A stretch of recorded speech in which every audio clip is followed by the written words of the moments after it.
Hi everybody, I'm Michael Davis. Welcome to Bone2Pick, and I am very excited to be in Los Angeles, California today, and a really wonderful opportunity to interview one of the true virtuosos of the trombone, the great Bob McChesney. And I think that word gets used a lot these days, but in the case of Bob McChesney, it's very meaningful. He really is a virtuoso. For those of you who have heard his Carnival of Venice recording on YouTube, it is astounding, and he truly is a virtuoso as soon as you hear that. And I think if you haven't checked it out, make sure you go check it out right away. He is also one of the great jazz trombonists anywhere in the country, particularly here in Los Angeles. He's one of the top session players in LA. I consider him a very good friend of mine. We spent a couple of years on Paul Anka's band back in the mid-'80s. Had a lot of fun, grew a lot together. I learned a lot from him as a player, and so it's really great to be here today and get a chance to pick Bob's brain about his extraordinary career and his extraordinary musicianship. He has recorded a number of solo CDs. He's written some great books. We're going to talk about all those things. Bob, thanks so much for taking time out of your schedule for being here today. Thank you, Mike, and thanks for those kind comments. Hey, my pleasure. Mean every one of them. Why don't we jump right in, talk about how you got started on trombone, maybe growing up in Maryland, and then take us through maybe going to State University of New York at Fredonia. Sure. I started like most people in the public schools in fourth grade. They bring out all the instruments, and do you want to play one? And I said, geez, yeah, a trombone looked good. I guess I was tall, had the long arms, but a lot of people have the same reason. Also, at the time, the Tijuana Brass was like a big band. I saw the TV specials, and that trombone player, he was kind of cool because he was in the background, but then he would jump out and do a little solo. I thought, hey, that kind of fit my personality, so trombone. And the other reason that I wanted to play an instrument was in Baltimore at the time, you had to either be in the choir or play an instrument. Something I think would be great if that was mandatory today, in the music schools or in the public schools. But I had to sing that first year, and I was like, I hated that, so I got to get out of here and pick an instrument. So it was another motivating factor. And it was kind of an easy start. The other thing, since we're talking about education, I was never really taught privately on trombone. There were some group lessons at first, and all the way through high school until I got maybe out of college. The most I ever had was a group lesson with 4 or 5 people sitting in the room with me. So I was allowed some freedom to mess around myself and discover some things on my own. Cool. Then where did I go? Oh, my dad got a job in Rochester when I was 16, so I wasn't a very serious player until I got up to Rochester, and then you have the Eastman influence there in Fairport. Yeah, sure. And the teacher said, boy, Bob, you sound great. You got to get a professional horn now. So I talked my dad into getting a real, I was playing a Bundy before that. And right. So I went out and they bought me a nice horn, and I started practicing, and then I moved up and I was playing in the A concert band and in the jazz band. I was doing solos. So when it came time to go to college, I still wasn't quite sure I could pull it off musically. So I went to Fredonia, which is in Western New York, a great school, but I went as a business major. But the music program was so good, and they had a student-run jazz program, so I figured, I can go into that and still get the business degree. So that's how that all came about. And I graduated 4 years later with a business degree, not wanting to go into a business. At that point, hey, maybe I will, but if I'm going to go into music, now would be a good time to take a shot at it. Yeah. Well, I'm still young. Thank God you did for all of us. Do you find like the business degree? Do you ever tap into that at all? You get anything? I haven't used it for anything external. I think it's the knowledge I gained from it. I suppose maybe it helped secure some of my teaching positions or something. The fact that I've had at least have a bachelor's degree in something, But I would say. The thing I was the strongest at in business was like international economics and all these things that don't exactly parlay into music marketing and things like that. But those are the things I really enjoyed the most.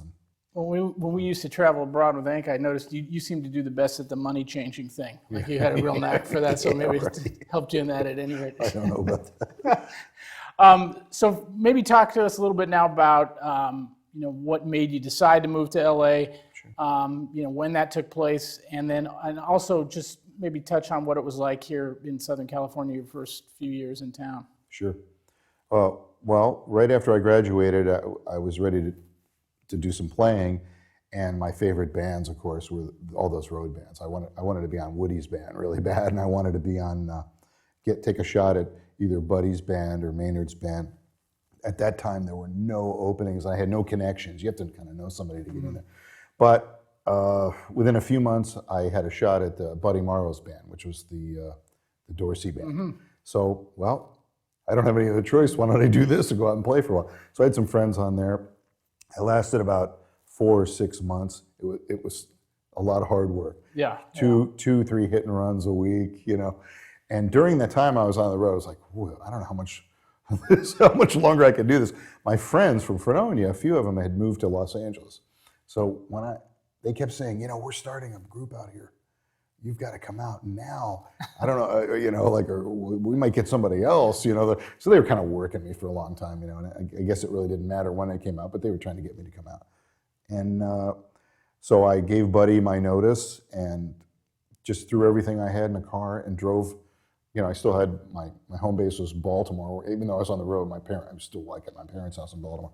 Drove to Los Angeles and with everything I had, stayed out there and got a room and started playing with those guys in a band. And it was, as far as LA goes, it was very tough, at first, and it's still tough. It's, it was day gigs here and there for me, and a few spotty gigs, and of course the gigs with the band that I told you about, my friends. We played at this place called the Flying Jib, and other musicians that would play there would be like Vinnie Colaiuta and all these great young musicians, they're young lions, and we play gigs like that. And I think it was after I'd been out here a few years, and I made a demo tape, some pop stuff, some virtuoso things, and I sent that around, and I started getting some calls for more and more sessions. I'd been doing some casuals and things. So and then it picked up a little, and then that's when I got the call for Anka, and that's when I met you in the mid-'80s, and that lasted, till 87, 86 or something? I think so, yeah. Came back, and I'd just been slugging it out little by little, It was, when you get off a road gig, it's pretty slow for a few years, so that was the time I spent writing.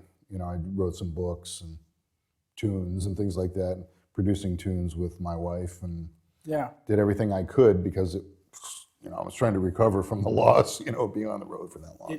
It's a very good point. You go on the road and you think, you're at a higher income level, but you've got to amortize that out over the course of the weeks and months after you get off when nobody's and your phone isn't ringing.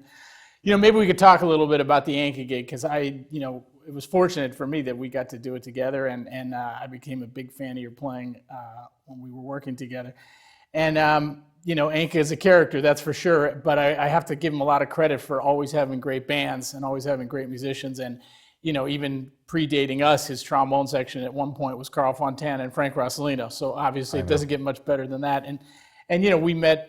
I met you and met lots of great folks, Kent Smith and Bob Slack, and a lot of guys in the horn section, and then great Eugenio Toussaint, and sadly passed away, but one of the great musicians you'd meet anywhere. So anyway, maybe just talk a little bit about your feeling about doing that gig and what kind of impact it had on you. I think that was what was really great about Paul's band. He always wanted to have a fearsome band out there, and he always had great brass sections. And I know some former conductors for Paul, and I talked to them about Paul. He said, no, Paul was keenly aware that he had musicians like, Frank, Carl, those guys, and, he knew what he had, and, he loved it, So it was great because there were so many really good players when we were out there, There was never any frustration about, it just sounded great every night. And the chart, and who was it? Michel Colombier wrote some. Jerry Hay had written some of the stuff. Yeah. It was fun. I remember he seemed always kind of torn about whether he wanted to jump full-fledged into that book or keep going back to the Torrey Zito and those guys. Don Costa stuff. And those were great too. It was just a different approach to arranging. I remember back in those days, and you were starting to work on your Doodle book, which has become like the most important staple in terms of trombone pedagogy with regards to that aspect of playing. But I also was very inspired by you working on your solo stuff at the time, and that was kind of what got me going. I thought, wow, Bob's doing this. I should kind of look into that, and that's interesting to hear that you say after Anka, that was kind of a fruitful period in terms of your writing. Then I remember I must have been practicing 4 or 5 hours a day after that, and just on technique and classical, jazz, everything, and trying to sort this Doodle Time book out. You want to talk about that now for a second? Yeah, absolutely. Yeah. The doodle tongue technique is something that everybody asks me about. So I just didn't know how I learned it. I just always had been doing it. So I must have stumbled on it. Like, I think that's the same way Carl Fontana figured it out. It just found a mechanism to play fast legato on the trombone. So everybody would always ask me in college, how are you doing that? I don't know. Oh, that's called doodle tongue. I go, I never heard of that. So the same thing was going on when we were with Anka. You had mentioned some things, and well, you guys, you ought to write my father-in-law mentioned it too, put a little pamphlet out, how you do this thing. So I'm imagining like this little 10-page thing. Well, I'll go home, it'll take me 15 minutes, I'll write out how to do that. When I started to analyze the technique, I'm like, oh my God, well, I don't tongue that note, I slur it. Well, it became very complex. So it took quite a few years for me to write and rewrite and figure out what the rules and the method was for the tonguing and the slurring, and then I had to perfect a way of teaching it to people who didn't. I wanted to reverse the process. Things that I had figured out without thinking about it. Maybe other students had teachers saying, no, that's not the way you do it. So now I have to have a practice routine so people could learn to do it. So I spent it probably took 4 years till I finished, after I was off of Paul Anka, to get the book completed. Yeah. I thought I set out to spend a week on it. It was like one of those things. Of course, I wasn't working on it every day, but it took a while to come up with it. And I have a lot of students through Cal State Northridge, and I've perfected the way that over the years, it's even gotten better, because I can see where some of the stumbling blocks are now that I couldn't see back then. So it's fun. Yeah. Anybody can learn it, actually. If you have the patience, you just want to stick with it. For those of you, everybody knows about your tremendous technique and ability in that range. But for those of you who don't know the book, I highly recommend it. It's by far the most comprehensive book, and most just. I remember seeing you a couple years afterwards, and I said, "How's the book going?" And you were like, "Oh, I'm pretty much." And you showed me you had these big mock-ups, and it was so. I knew at the time, oh, this thing's going to have some legs, because it was so comprehensive and so well thought out and so detailed. So it's great to see that years later it's holding up as the industry source for that. It kind of leads into a question it's a little bit more specific, but I've often found with your approach, and I think you hear this as a player and as a writer and as a producer in what you do, you have an amazing attention to detail. And you're so thorough, and that book is a perfect example of that.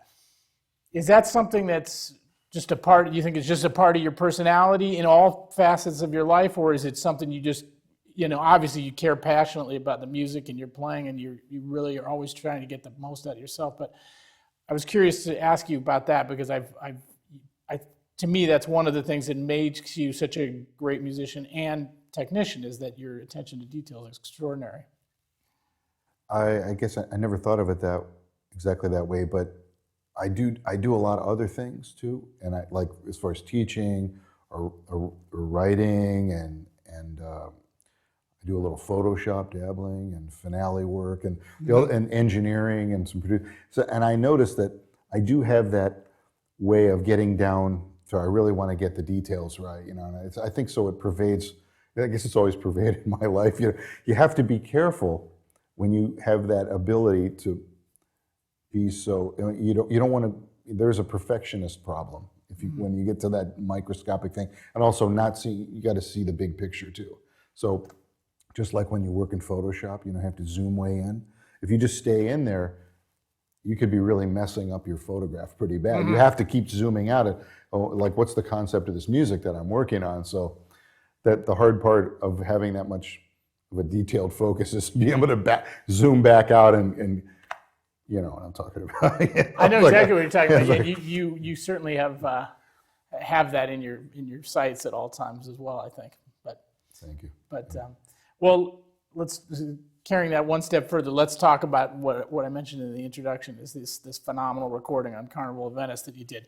And before coming out here, I wanted to just do a little, I had heard it, but I just wanted to check back in with it and do a little homework. And it's got almost 300,000 views on YouTube, so which is phenomenal. I mean, it's just fantastic. And it should have that many. It's an amazing work. Maybe just talk to us a little bit about, what made you decide to do that and what the process was like in terms of taking on something of that level of substance. Okay. Probably just being naive, I guess. I don't know. What happened is I got a phone call one day from the conductor from the Idaho Falls Symphony. And a friend, I don't know who recommended me to him, but he was looking for someone to play an Arthur Pryor piece with the Idaho Falls Symphony, which it's a regional orchestra up there. They do a pretty good job with a lot of stuff. And they have pops concerts, and my name came up. Oh, Bob, it'd be great. So he called me and said, I want you to do Arthur Pryor's version of Carnival of Venice. It's about a year from now. This is around 04, 05. I can't remember what it was. And I said, okay, I'm going to be brave. It's going to be tough, but I'm going to do it. So within about a week, I realized that Arthur Pryor had never recorded Carnival of Venice. It was not one of his pieces, and that there weren't really any major, there were some trombone players that had done it, but no major orchestra recordings or anything. But I just stuck with it. I said, you know what, I'm going to just keep doing it. And I never told him. So as about a year went by, I had really developed a lot. I rewrote some things so I could play it. I slowed some things down. I worked on it. And applied the Doodle Tongue as much as I could to it. And as the concert got near, about a month out, the conductor was trying to rent the music, and he goes, Bob, I just realized I made a terrible mistake. Arthur Pryor never recorded Carnival of Venice. I said, don't worry, I'm going to be okay. We're going to do it. So just rent the cornet version, and we did it. And the concert went great. I had another piece that a friend of mine, Lou Forestieri, wrote, a concerto for trombone that I performed up there too. And it was wild. It's got all kinds of stuff in it. So I did those two pieces, and I felt really proud of myself having done this thing. And it was so a few months went by, and I went, wow, this is under my fingers. I should make a studio, recording of this thing. So this piano player friend of mine out here in LA, Alan Steinberger, who's like a virtuoso player. We got together a few times and worked on things. I played it when and by the way, Alan used to play trombone, so I'd be working on it, and he'd be shaking his head over there. You kind of supposed to do that, So he was great. And then I put it together. I was actually working on a whole classical CD. It's still not finished. It's typical of the McChesney.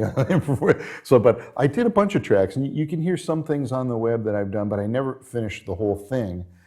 And that's actually how the I Love You thing came about, where I did the stacked 4-trombone jazz. Sure, yeah, I was going to ask you about that as well. That was going to be the bonus track on the end of the classical CD.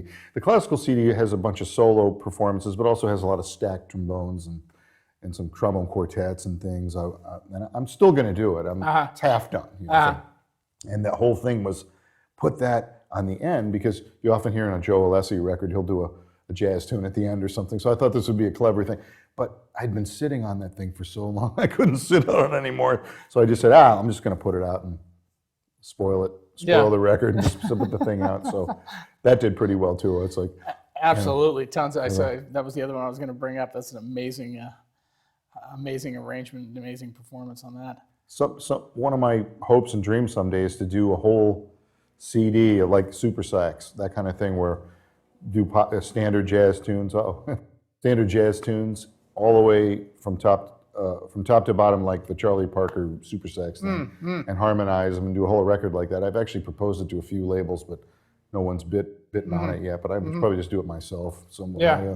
Yeah. It's a lot of writing. It is fun, and playing it is, it takes a while. So it's harder. So it slows the process down when I think about it.